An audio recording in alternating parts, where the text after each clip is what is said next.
Salom do'stlar, bu Kazakh Story Time. Biz boshlaymiz. Bir qism mukammal hayot illyuziyasi va dastlabki qo'ng'iroqlar. Hamma narsa men kutgandek tugadi deb aytolmayman. Yo'q, asli shunday tugashi aniq edi, faqat men o'zimni ko'rkam qilib ko'rsatilgan sarobga ishontirishga uzoq vaqt urinib kelgan ekanman. Mening ismim Malika. Men oddiy, lekin doim o'z oldiga ulkan maqsadlar qo'yadigan qizlardan biri edim. Ota-onam erta vafot etishgan, meni va ukamni buvim katta qilgan. Shu sababli bolaligimdan faqat o'zimga ishonishni, mehnatkash bo'lishni va hayotning har qanday zarbasiga tayyor turishni o'rgandim. Oliy o'quv yurtini imtiyozli diplom bilan tamomladim. Yirik bir xorijiy kompaniyaning Toshkentdagi filialiga ishga kirdim. Tunu kun ishladim. Boshqalar dugonalari bilan kafelarda vaqt o'tkazib, ijtimoiy tarmoqlarga rasmlar joylayotgan bir paytda men mijozlar bilan uchrashuvlarda hisobotlar tayyorlashda edim. Maqsadim bitta edi, o'z uyim bo'lish kerak. Men hech kimga qaram bo'lishni istamasdim. Va niyatimga yetdim. 27 yoshimda poytaxtning markaziy tumanlaridan birida, garchi unchalik katta bo'lmasa-da, 3 xonali shinam kvartira sotib oldim. Kvartirani o'z didimga moslab ta'mirladim, har bir mebelni, har bir pardani mehr bilan tanladim. Bu mening ostonam, mening tinchlik orolim edi. Rustam bilan aynan shu o'zimni eng kuchli va baxtli his qilib yurgan davrimda tanishdim. U mening ishlash joyimga yaqin ofislarning birida menejer bo'lib ishlardi. Kelishgan, shirinso'z, madaniyatli yigit. Uning e'tibori har kuni ertalab qahva olib kelishi, kechqurunlari meni ishdan kuzatib qo'yishlari yuragimni eritdi. U o'zini shunday tutardiki, go'yo men dunyodagi eng qadrli insondek edim. Uning oilasi haqida so'raganimda, u doim onasini, Xolida opani o'zgacha hurmat bilan tilga olardi. Onam biz uchun butun hayotini fido qilgan, derdi u ko'zlarida yosh bilan. Otam erta tashlab ketgan, onam meni va singlimni yolg'iz o'zi qiynalib katta qildi. Shuning uchun men onamni rozi qilish uchun hammasiga tayyorman. O'sha paytda bu menga juda ta'sir qilgan. Ota-onasini hurmat qilgan yigit xotinini ham hurmat qiladi degan stereotipga ishongan edim. Ahmoq bo'lgan ekanman. Bu gaplarning ortida qanday dahshatli psixologik qaramlik va manipulyatsiya yashiringanini u paytda tushunmaganman. To'yimiz juda dabdabali bo'lmadi, sababi Rustamning oilasida ortiqcha mablag' yo'q edi, men esa o'z pulimni keraksiz tomoshalarga sarflashni yomon ko'rardim. Kichikroq, faqat eng yaqin insonlar davrasida bazm qildik. To'ydan keyin masalani ochiq qo'ydim. Rustam o'zining ijaraga olgan bir xonali xaroba kvartirasidan mening uyimga ko'chib o'tadigan bo'ldi. Axir mantiqan olib qaraganda shunday bo'lishi kerak edi-ku. Men kelin bo'lib qaynonamning eski va tor hovlisiga, singlisi va uning 2 bolasi bilan yashaydigan uyga borishim umuman mantiqqa to'g'ri kelmasdi. Dastlabki oylarimiz shirin tushdek o'tdi. Biz ishga birga borardik, birga qaytardik. Rustam uy ishlarida ham yordamlashar, ovqat qilsam, idishlarni yuvib qo'yardi. Ammo baxtli kunlar uzoqqa cho'zilmadi. Birinchi qo'ng'iroq to'yimizdan 3 oy o'tib chalindi. Xolida opa biznikiga mehmon bo'lib keldi. Aslida u avvallari ham kelib turardi, lekin bu safargi tashrifi qandaydir rasmiy, xuddi tekshiruvchining kelishiga o'xshardi. Men ishdan charchab kelgan edim. Eshikni ochishim bilan uyda kuygan yog'ning hidi keldi. Oshxonaga kirsam, qaynonam mening eng yaxshi ko'rgan, nemis brendiga mansub qimmatbaho skоворodkamda qandaydir noma'lum narsani qovurayotgan ekan, ustiga ustak metall qoshiq bilan teflon yuzasini qirib tashlagandi. Assalomu alaykum, oyijon, dedim o'zimni qo'lga olib, garchi ichimda skоворodkam uchun yig'lagim kelsa ham. Va alaykum, kelin. Ishdan keldingizmi? Dedi u qoshini chimirib menga hatto qaramay. O'g'lim ishdan ochnahor keladi, uyda issiq ovqat yo'q. Shunga o'zim bir nima pishirib beray dedimda. Men hayron bo'lib qoldim. Oyijon, holodilnikda kechadan qolgan chuchvara bor edi, salat ham qilib qo'ygandim. Rustam isitib yeyishi mumkin edi. Mening o'g'lim isitilgan ovqat yeb o'rganmagan, dedi u birdaniga ovozini balandlatib. U erkak kishi, unga yangi pishirilgan, kuchli ovqat kerak. Siz o'zingizning karyerangizni deb eringizni och qoldiryapsiz. O'sha paytda Rustam yuvinib chiqdi. U vaziyatni ko'rib onasiga taraf yon bosdi. Malika, nega oyimni xafa qilyapsan? Ular bizni deb shuncha yo'l bosib kelganlar. Men chuqur nafas oldim. Mojaro chiqishini istamadim. Xo'p, uzr so'rayman, dedim o'zimni pastga urib. Lekin bu faqat boshlanishi edi. Xolida opa sekinasta bizning uyimizda haftasiga 3-4 kunlab qoladigan odat chiqardi. U mening buyumlarimni joyini o'zgartirar, shkafimni ochib kiyimlarimni asossiz tanqid qilar. Kelin bo'lib bunaqa kalta kiyish uyat. Kir yuvish mashinamga Rustamning kiyimlarini solganda mening kiyimlarimni alohida olib qolib, idish-tovoq yuvish vositasidan tortib shampunlarimgacha isrofgarchilik deb ayblardi. Eng yomoni Rustamning budjeti masalasi edi. Bizning maoshlarimiz o'rtasida katta farq bor edi. Men undan 3 barobar ko'p topardim. Dastlabki paytlarda ijara haqi to'lamayotgani uchun u oziq-ovqat va kommunal to'lovlarni to'lashi haqida kelishib olgandik. Lekin oy oxirida ko'rardimki, Rustam uyga hech narsa xarid qilmay qo'ydi. Sovitkichni men to'ldirardim, chiroq pulini men to'lardim. Bir kuni kechqurun hisob-kitoblarni qilib o'tirib, Rustamdan so'radim. Rustam, bu oy ro'zg'orga deyarli hissa qo'shmadingiz. Oyligingiz nima bo'ldi? U ko'zlarini olib qochdi.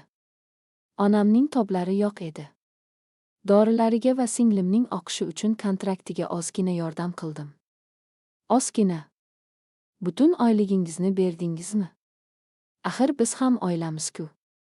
Malika, sen shundoq ham yaxshi topasan. Sening uying bor. Onamlar esa qiynalishyapti. Men ularning yolg'iz o'g'liman, qarab turmayman-ku. Uning ovozidagi bu ohang menga umuman yoqmadi. Go'yoki men boy, shafqatsiz xotinman, u esa bechora onasiga yordam berayotgan qahramon.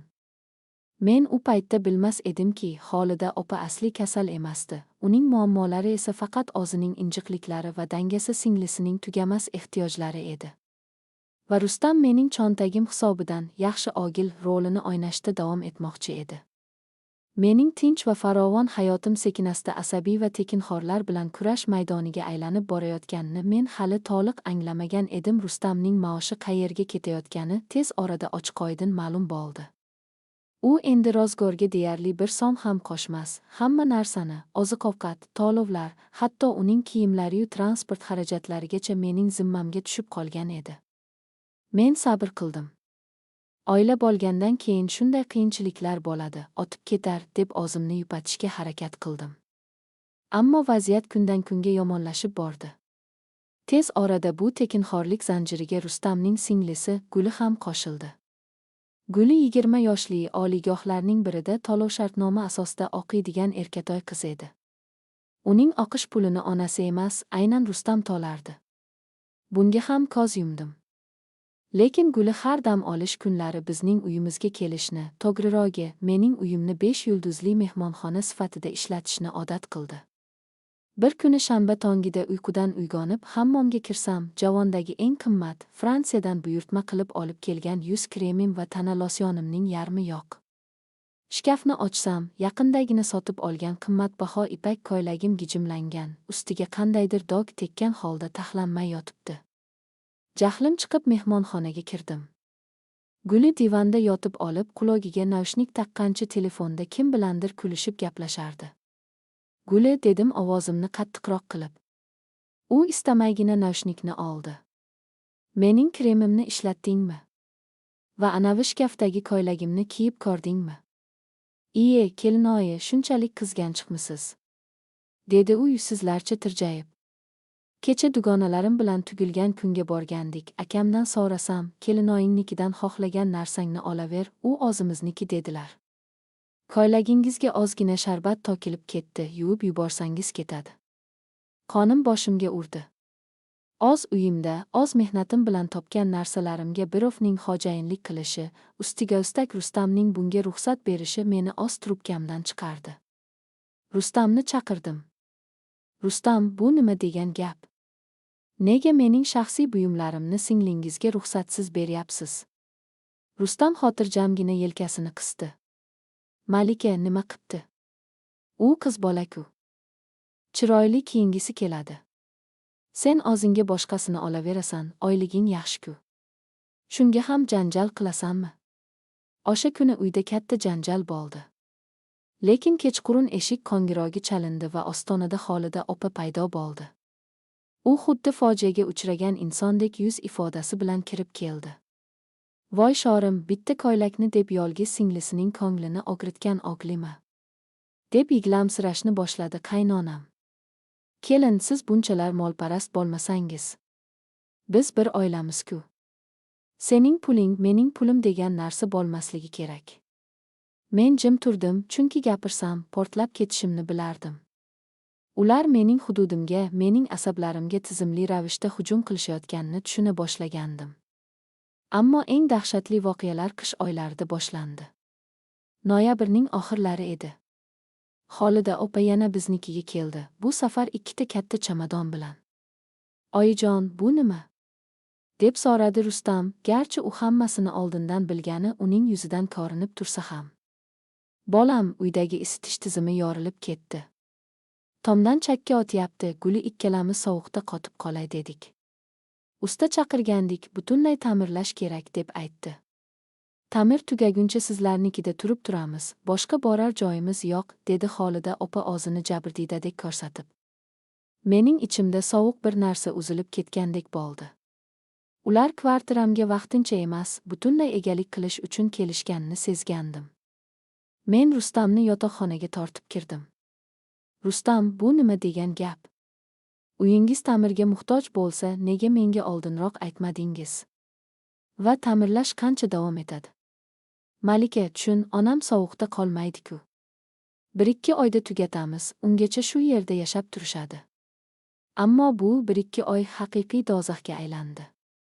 Xolida opa qochib kelganning ertasigayoq mening kvartiramda o'zining temir qoidalarini o'rnatishni boshladi. Men odatda ertalab 7:30 da uyg'onib ishga tayyorlanardim. Lekin qaynonam tongi soat 5:30 da turib olib, oshxonada ataylab qozon tovoqlarni taraqlatar, televizorni baland qilib qo'yardi. Yotoqxonamizdan chiqishim bilan u menga norozi qiyofada qarab: "Kelin deganiyam shuncha uxlaydimi? Bizning vaqtimizda kelinlar saharda turib, hovli supurib, issiq non yopardik", derdi. "Oyijon, biz 7-qavatda yashaymiz, qanaqa hovli? Men ishga borishim kerak, dam olishim zarur", deb tushuntirishga urinardim. Lekin unga farqi yo'q edi. Kvartiram asta-sekin uning omborxonasiga aylanib borardi. Guli ham biznikiga qochib kelgan, u mehmonxonadagi divanni doimiy yotog'iga aylantirib olgandi. Kechqurun ishdan charchab, asablarim tarang bo'lib uyga kirsam, ular televizor qarshisida pista chaqib o'tirishar, oshxona esa yuvilmagan idishlarga to'la bo'lardi. Men xuddi o'z uyimda xizmatkorga aylanib qolgandim. Lekin mening sabr kosamni to'ldirgan eng yirik zarba moliyaviy masala bo'ldi. Men kelajakda mashina olish uchun har oyligimdan ma'lum miqdorda dollar sotib olib, yotoqxonadagi kichkina seyfda, uning kodi faqat menga va Rustamga ma'lum edi, yigib borardim.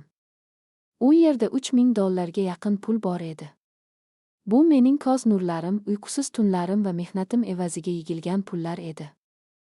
Dekabr o'rtalarida uydagi santexnikani almashtirish uchun ozgina pul kerak bo'lib, seyfni ochdim. Seyf bo'sh edi. U yerda hatto 1 sent ham qolmagandi. Avvaliga ko'zlarimga ishonmadim. Qayta-qayta qidirdim. Yuragim qinidan chiqqudek urardi. Og'ri tushganmi? Lekin eshik derazalar butun-ku. Rustam ishdan kelishi bilan uni yotoqxonaga chaqirdim. "Rustam, seyfdagi pullar qani?" dedim ovozimni zo'rga ushlab. Uning yuzi oqarib ketdi. Ko'zlarini olib qochib, bo'yinbog'ini bo'shata boshladi. "Malika, tushun. Onamning uyini ta'mirlash uchun materiallar olish kerak edi. Usta pul so'radi. Mening oyligim yetmadi. Shunga u yerdan oldim. Oylik olsam qaytaraman-ku, nega vahima qilasan?" "Oldim." Men o'zimni boshqara olmay baland ovozda baqirib yubordim. "Sen ularni olding emas, o'g'irlading. Mendan so'ramasdan qanday qilib mening pulimni olasan? U mening mashina uchun yigayotgan pulim edi. Qanaqasiga $3000 bir so'zsiz, indamasdan xarjlash mumkin? Ovozimizni eshitib Xolida opa xonaga bostirib kirdi. Nima bo'lyapti o'zi? Nega o'g'limga baqiryapsan, yalmogiz? Siz aralashmang. O'g'lingiz mendan ruxsatsiz o'z mehnati bilan topmagan pullarimni olib sizning uyingizga sarflabdi. Men endi o'zimni tuta olmasdim, butun yigilib qolgan nafratim tashqariga otilib chiqayotgandi. Xolida opa zarracha ham xijolat tortmadi. Aksincha, iyagini baland ko'tarib, qo'llarini beliga tirab, zaharli ohangda dedi. Olsa nima qipti? U sening ering. Erkak kishi o'z uydagi pulni so'rab oladimi? Sening hamma narsang eringniki. Biz uning oilasimiz, demak sening ham vazifang bizga xizmat qilish va bizni boqish. Ota-onasiz, o'zibolarchining tarbiyasini ko'rgan xasisligingni qara. Pulingdan o'rgildim. Rustam onasining bu haqoratlariga jim qarab turardi. U menga bir marta ham yordam bermadi, onasini to'xtatmadi. Men shu daqiqada tushundimki, men bu odamlar uchun shunchaki bir qop pul, bepul mehmonxona egasi va his-tuyg'ulari yo'q quldan boshqa narsa emasman. Rustam hech qachon mening erim bo'lmagan, u faqat onasining sadoqatli qarzdori bo'lib qolgan ekan. Men chuqur nafas oldim. Ko'z yoshlarim to'xtab qolgan, ichimda faqat muzdek, shafqatsiz bir qaror pishib yetilgan edi. Bu ularning galabasi emas, ularning mening uyimda yashaydigan oxirgi kunlari bo'lishi kerak edi. Seyfdagi pullarim o'g'irlangani va qaynonamning sening vazifang bizni boqish degan beparvo, zaharli gaplari yuzimga shapatidek urilgach, ichimdagi qandaydir ko'rinmas ip uzilib ketdi. Men endi yiglamadim. Jahlim chiqib qichqirmadim ham. Shunchaki muzlab qoldim. Rustamning mendan yuz o'girib, onasining etagiga yashiringan oshi turishini umrimning oxirigacha unuta olmayman. Oila nima ekanini tushunadigan erkak hech qachon o'z rafiqasining mehnatini yerga urishga, uni kamsitishga yo'l qo'ymasligi kerak edi. Ammo Rustam uchun men shunchaki homiy, bankomat vazifasini bajaruvchi qo'g'irchoq ekanman. Bo'ldi, dedim qat'iy va past ovozda. Hammangiz bu uydan chiqib ketasizlar. Hozirning o'zidayoq. Xolida opa istehzoli kulib yubordi. Voy boy. Ko'chaga haydayman degin. Qayerga boramiz yarim kechasi? Uyimiz remontda bo'lsa. Erim bilan qo'shilib hammamizni haydab solmoqchimisan? Xotin kishi ham erini uydan haydaydimi sharmanda? Bu mening uyim. Uni men o'z mehnatim, o'z peshona terim bilan olganman. Sizning o'g'lingiz esa faqat hazm qilishni biladi. Yegishtiring narsalaringizni. Men eshik tomonga ishora qildim. Rustam o'zini himoya qilishga urindi. Malika, aqldan ozdingmi? Hozir qish bo'lsa. Tashqarida qor yog'yapti. Ertaga ertalab gaplashib olamiz. Pullaringni men qanday qilib bo'lmasin qaytaraman. Qarz olarman, ishxonadan avans so'rarman. Lekin onamni hozir ko'chaga haydashga haqqing yo'q. Guli ham xonasidan yugurib chiqdi. Kelinoyi, nima bo'lyapti? Men ertalab o'qishga borishim kerak, asabimni buzmanglar. Uning bu bezbetlarcha gapidan so'ng o'zimni ushlab turolmadim. Mehmonxonaga kirdimda, Gulining yerdagi sumkasini ochib, u bu yerda yotgan kiyim-kechaklari-yu kosmetikalarini ichiga uya boshladim. Sen umuman ovozingni o'chir. Men senga kelinoyi emasman. Tekinxo'rlar. Shuncha vaqt bagrimga bosdim, uyimning toridan joy berdim, qadriga yetmadinglar. Sizlarga faqat qul va homiy kerak ekan. Hozir chiqib ketmasanglar, militsiya chaqiraman. Mening kvartiramda yashashga hech qanday qonuniy haqqingiz yo'q. Men telefonimni oldimda, yuz ochishga tayyorligimni bildirdim. Rustam vaziyat jiddiy tus olayotganini tushundi. U onasining qo'lidan tortib, sekin yotoqxonaga kiritib yubordi. Oyijon, siz kiyimingizni kiying. Guli, sen ham tayyorlan. Malika jinniga o'xshab qoldi, uni hozir tinchlantirib bo'lmaydi. Bir kechaga ammamnikiga borib turamiz, ertaga o'zim hal qilaman. Ular pichirlashib, qarganib narsalarini yiga boshlashdi. Xolida opa kiyinib chiqayotganda menga shunday qarab qo'ydiki, go'yo men dunyodagi eng katta gunohni qilgandek. Yolg'iz otgin iloyim. Shu uyingda faqat devorlarga qarab qolasan hali. O'g'limdek yigit senga hayf, tirnoqqa zor bo'lib o'tasan. U dahlizda etigini kiyar ekan, zahar sachratishda davom etardi. Men miq etmadim. Eshikni lang ochib turdim. Ular uchkalasi, Xolida opa, Guli va Rustam, katta-katta sumkalarni ko'tarib ko'chaga chiqib ketishdi. Eshik ortlaridan yopilishi bilan yelkamdan tog agdarilgandek bo'ldi. Kvartiramda nihoyat tinchlik o'rnatildi. Havosi ham tozargandek tuyuldi. Yiqilib tushgudek bo'lib divanga o'tirdim va yiglab yubordim. Bu pullarim uchun emas, balki qanchalar sodda, kor bo'lganim uchun, o'zimning hayotimni qanday parazitlar ixtiyoriga topshirib qo'yganim uchun alamdan to'kilgan ko'z yoshlar edi. Ertasi kuni men ishga bormadim. Tushgacha uxladim. Peshindan keyin telefonim jiringladi. Rustam. Malika, tinchlindingmi? Kecha qilib qo'ygan ishing uchun mendan kechirim so'rashing kerak deb o'ylayman. Onamning qon bosimi oshib, kasalxonaga tushib qoldilar. Sen ularni shu ahvolga solding. Uning ovozidagi takabburlik va meni aybdor qilishga urinishini eshitib, miyamdagi oxirgi shubhalar ham yo'qoldi. Rustam, uyning kalitini qachon qaytarasan? Agar o'zing olib kelmasang, borib qulflarni almashtiraman. Bizning o'rtamizda gaplashadigan gap qolmadi. Ertagayoq ajrashishga ariza beraman. Pullarimni esa sud orqali undirib olaman, xavotir olma. Nima? Ajrashasan? $3000 deb oilani buzyapsanmi? Sen pulning qulisan, Malika. Men onamning issiq joni uchun o'sha pulni ishlatdim, nima gunoh ish qildim? Axir uy ta'mirlanmasa onam sovuqda qolib ketardi-ku. Men javob bermadim, tugmani bosib telefonni o'chirdim. Uning raqamini qora ro'yxatga tiqdim. Menga uning yolg'onlari endi qiziq emasdi. Biroq men uyning ta'miri haqidagi haqiqatni bilishim kerak edi. Shuncha pul rostdan ham onasining uyini isitish tizimiga ketganmikin? Yoki oradan 3 kun o'tdi. Men ishdan ruxsat so'rab, o'zimga kerakli dalillarni yig'ishga tushdim.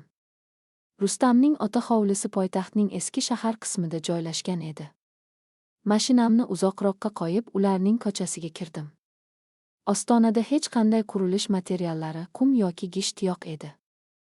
Hovli jimjit. Tomdan chakka o'tgani yoki quvurlar yorilganining hech qanday izi ko'rinmasdi. Ko'chada o'ynab yurgan bir qo'shni bolakaydan so'radim. Jiyan, Xolida opaning uylarida usta ishlayaptimi? Bola yelkasini qisdi. Qanaqa usta? Hech kim yo'q-ku. Lekin kecha yangi televizor bilan katta yumshoq mebel olib kelishdi, akam aytuvdi. Nima? Yangi mebel? Televizor. Mening qonim qaynadi. Demak, ular hech qanday ta'mir ishlarini boshlashmagan. Qaynonam sovuq uy bahonasida mening qulay kvartiramga qochib o'tib olib, men yiqqan pullarga o'zining uyi uchun yangi maishiy texnika va dabdabali mebellar sotib olgan.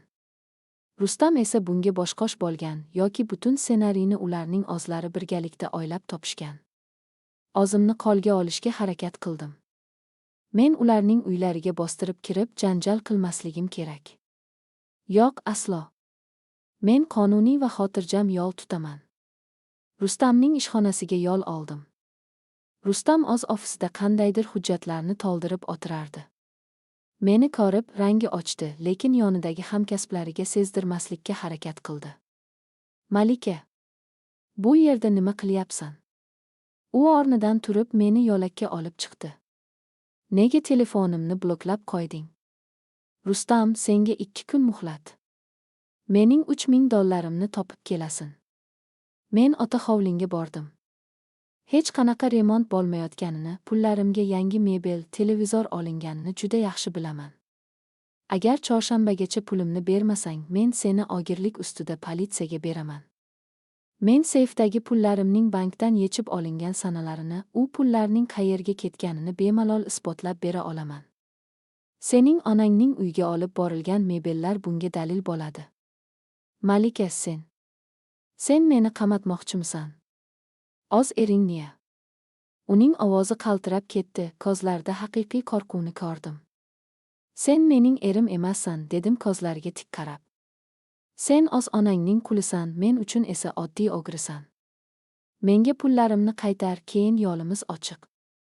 Rustamning haqiqiy yuzi ochila boshladi. U qopqonga tushganini bilgach, yalinishni boshladi. Malika, iltimos. Onam qarzga botgan edilar. Shunga yordam berish uchun shunday qilishga majbur bo'ldim. Kechir meni. Men hammasini to'lab beraman, senga kredit olib bo'lsa ham to'layman, faqat ariza yozma. Va iltimos, oilamizni buzmaylik. Men sensiz nima qilaman? Bunday ikkiyuzlamachilikdan ko'nglim aynib ketdi. Men hech narsa demasdan burilib ketdim. Oilani asrash haqidagi ertaklar endi ish bermasdi. Ular mening mol-mulkim va hayotimni o'zlariniki deb biladigan qonxo'rlar edi. Va endi men ular bilan hisob-kitob qilish vaqti kelganini yaxshi bilardim. Lekin Xolida opa shunchaki ortga chekinadigan ayollardan emasdi. Ular jangni davom ettirishga qaror qilishdi va bu safar ularning hiylasi ota iflos usullarga o'tganini men juda tez orada bilib oldim. Ularning maqsadi faqat $3000 bilan qutulish emas, undan ham kattaroq narsa mening kvartiram va obro'yim edi. Rustamga $3000 ni qaytarish uchun bergan muhlatim tugashiga hali 2 kun bor edi. Biroq Xolida opa o'zining hujum rejasini darhol ishga soldi. U o'g'lining o'g'riligini yopti-yopti qilish yoki mendan uzr so'rash o'rniga meni butunlay yakkalab qo'yish, ruhiy jihatdan sindirish va jamiyat oldida yomon ko'rsatish yo'lini tanladi. Ular mening xarakterimni umuman tushunishmagan ekan, men ezildim deb yiglab, burchakka qisilib oladigan ayollardan emasdim.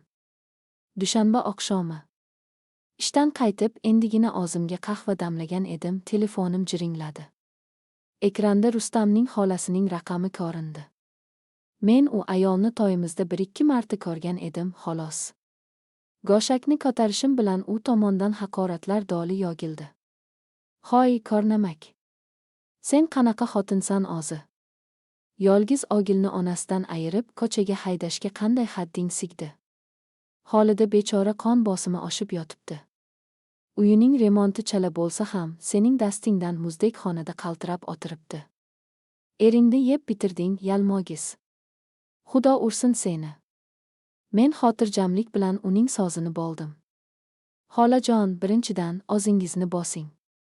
Ikkinchidan, o'sha muzdek xonaga borib ko'ringchi, mening o'g'irlangan pullarim evaziga olingan yangi plazma televizor va qimmatbaho mebellar qanday istayotgan ekan ularni. Agar yana bir marta menga telefon qilib baqirsangiz, sizni ham militsiyaga beraman.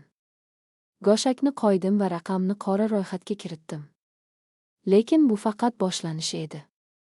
Kechasi bilan menga Rustamning ammalari, tog'avachchalari va hatto qandaydir uzoq qo'shnilari nomidan xabarlar kela boshladi. Xolida opa butun Urugaymogiga meni shafqatsiz, molparast, erini qul qilgan va o'z onasini ko'chaga haydagan qahramon sifatida ko'rsatib, o'zini bechora qurbon qilib ko'rsatishga ulgurgandi. Bularning barchasi asablarimni egovlardi, lekin haqiqiy tomosha seshanba kuni mening ishxonamda bo'lib o'tdi. Tushlik vaqti yaqinlashib qolgan edi. Bizning kompaniyamiz nufuzli biznes markazining yuqori qavatlarida joylashgan bo'lib, pastdagi qabulxonada resepsion, qattiq nazorat bor edi. Kutilmaganda ichki telefonga qo'riqlash xizmatidan qo'ng'iroq qilishdi. Malika opa, pastga tushib kela olmaysizmi? Bu yerda sizning qaynona-qaynotangiz ekanliklarini aytayotgan 2 nafar ayol to'polon qilyapti.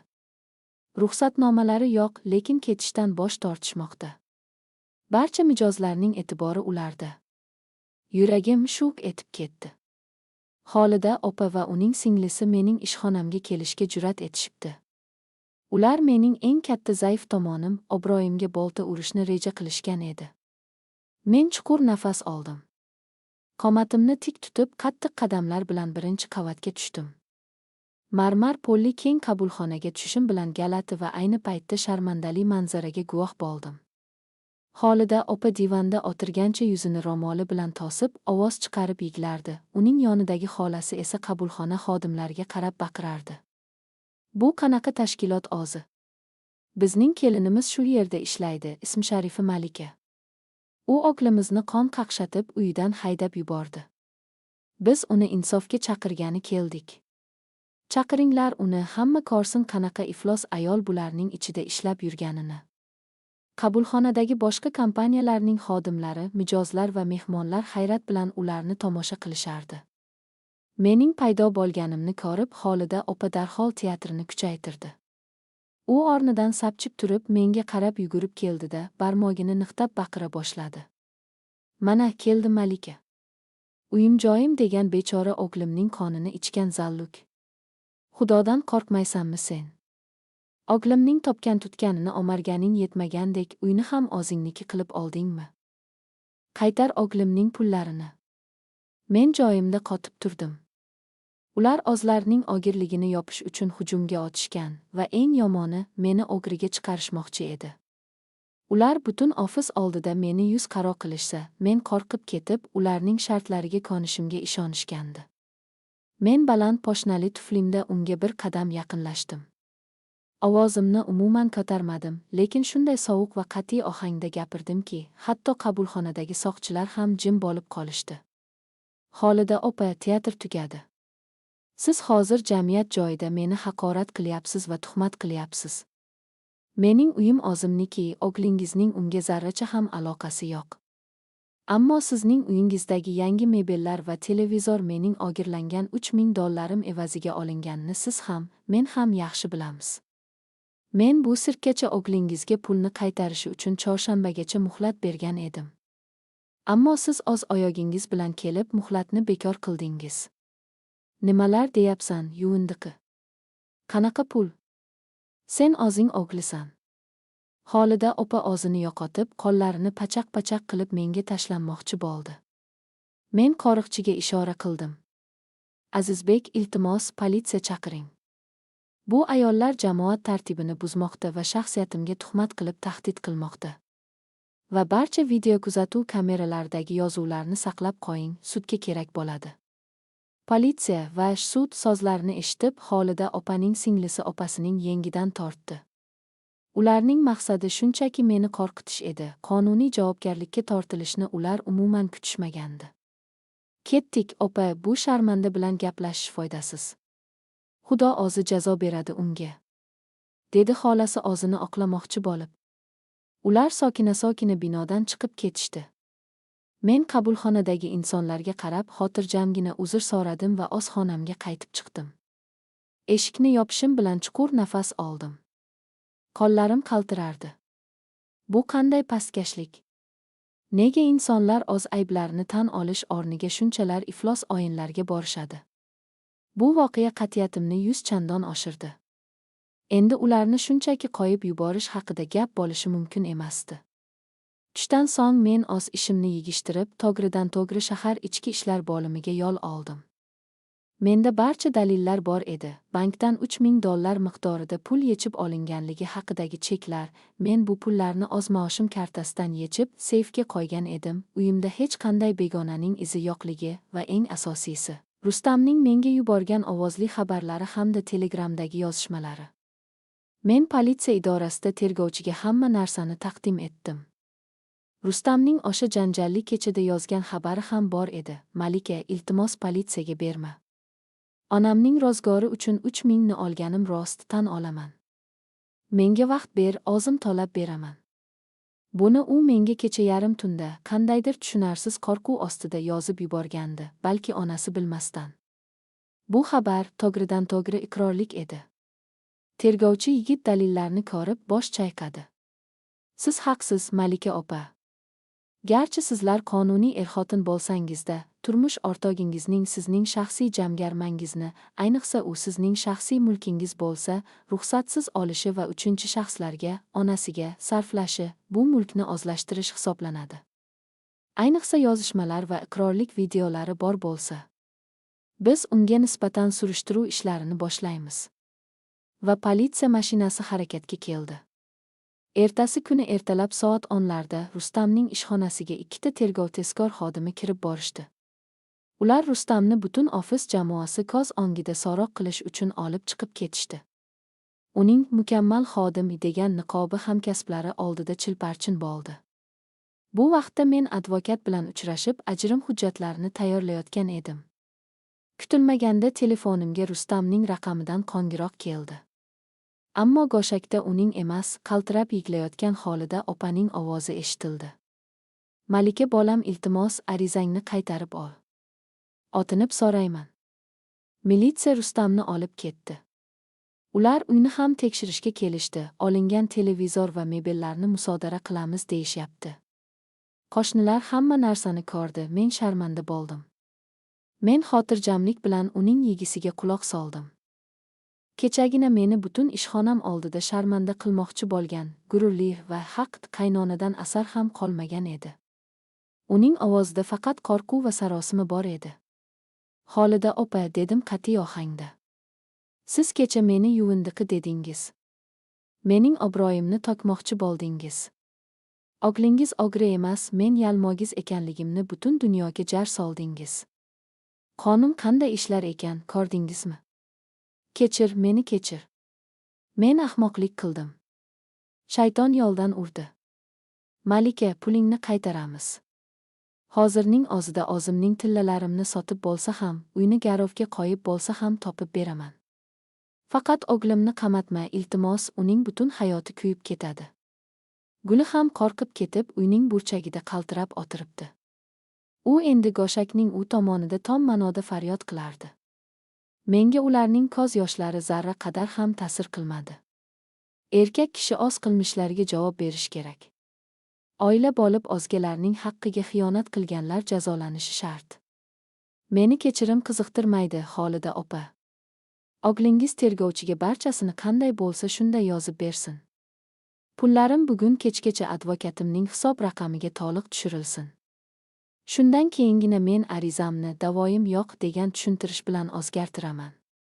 Ajrashish masalasi esa sudda hal bo'ladi. Endi uyingizdan hech qachon menga qo'ng'iroq qilmang. Telefonni o'chirdim. Advokat menga qarab jilmayib qo'ydi. Siz juda kuchli ayolsiz, Malika xonim. Bunday manipulyatorlarni faqat qonun tilida gaplashish orqaligina to'xtatish mumkin.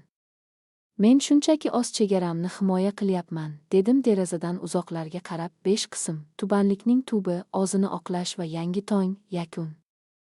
Rustamning politsiya bo'limidagi so'roq jarayoni u haqidagi so'nggi iliq tasavvurlarimni ham uzil-kesil yo'q qildi. O'zini ideal o'g'il qilib ko'rsatib yurgan yigit jinoyat javobgarligi xavfini his qilgach, xuddi qopqonga tushgan kalamush kabi o'zini himoya qilish uchun atrofidagilarni, hatto o'zi jonimni fido qilaman degan onasini ham qurbon qilishdan toymas ekan. Soat kechki 6lar atrofida tergovchi meni yana bo'limga chaqirtirdi. Rustam yozma tushuntirish berib bo'lgan, lekin uning ko'rsatmalari meni hayratda qoldirdi.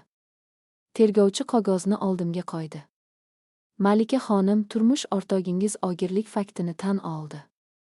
Lekin u buni jinoyat guruhiga oldindan til biriktirgan holda va majburlash ostida qilingan deb yozmoqda. Qanday qilib? Meni majburladi demoqchimi? Tushunmay so'radim men. Tergovchi istehzo bilan kulimsiradi. Yo'q, sizni emas. U o'z onasini va singlisini ayblayapti. Mana uning ko'rsatmasini o'qing. Uning yozishicha, qaynonangiz unga har kuni psixologik bosim o'tkazgan. Agar bizga pul bermasang, sendan rozi bo'lmayman, oq qilaman deb qo'rqitgan.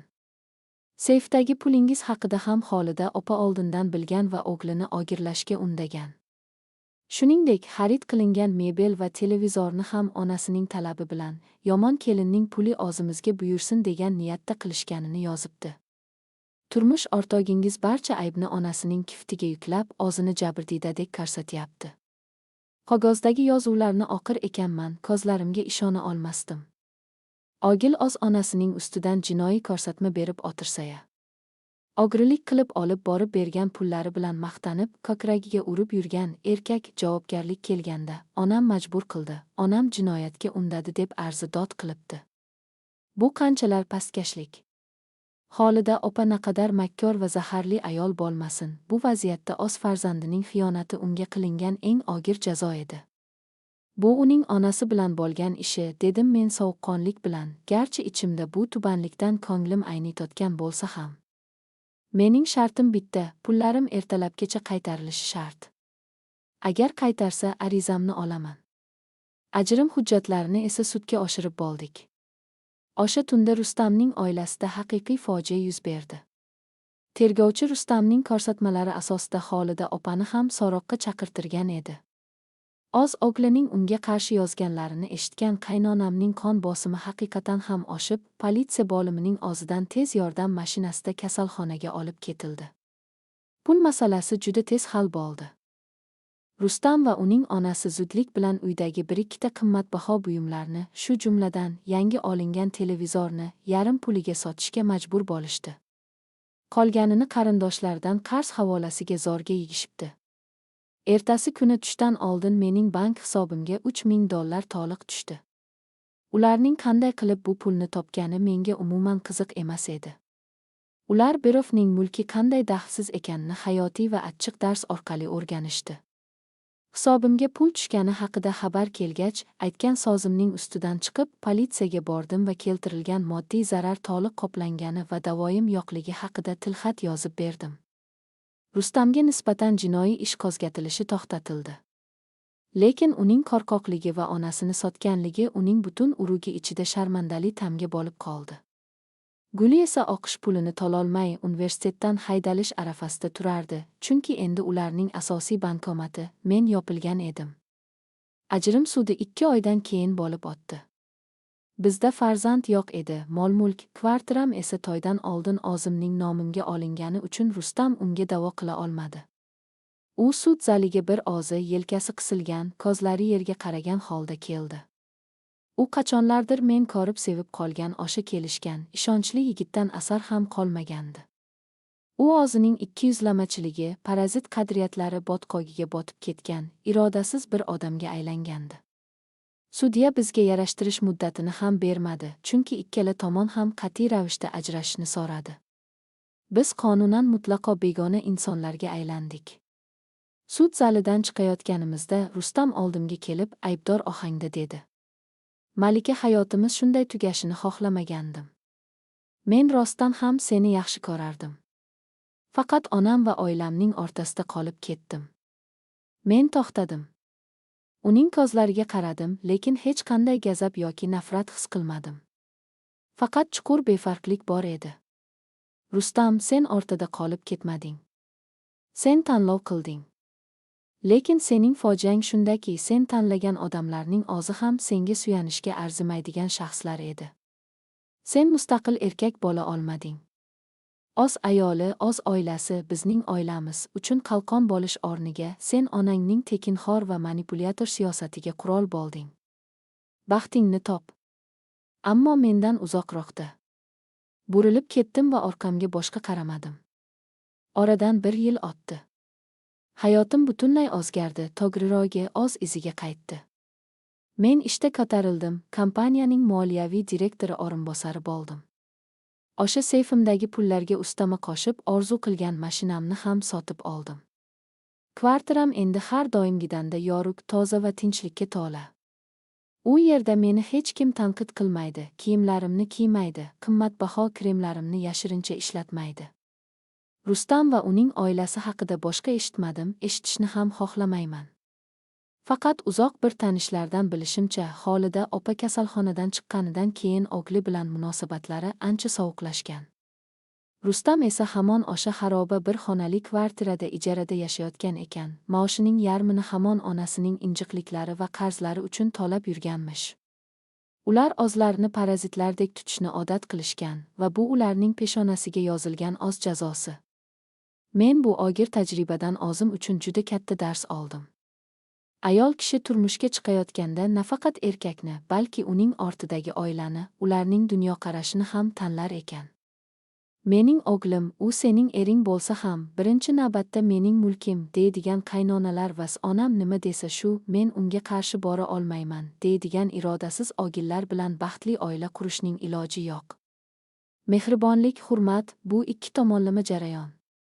Agar sening chegaralaringni buzib, sening mehnatingni yerga urib, faqat sendan foydalanishni istashsa, u yerda hech qanday an'ana yoki hurmat haqida gap bo'lishi mumkin emas.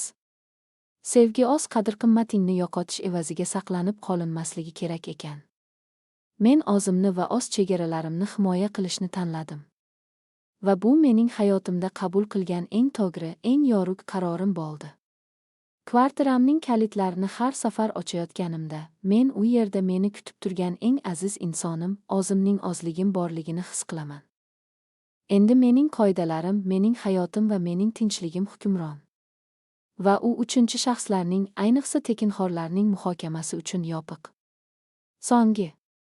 Biroq kunning oxiriga borib voqealar men umuman kutmagan fojiaga aylanib ketdi.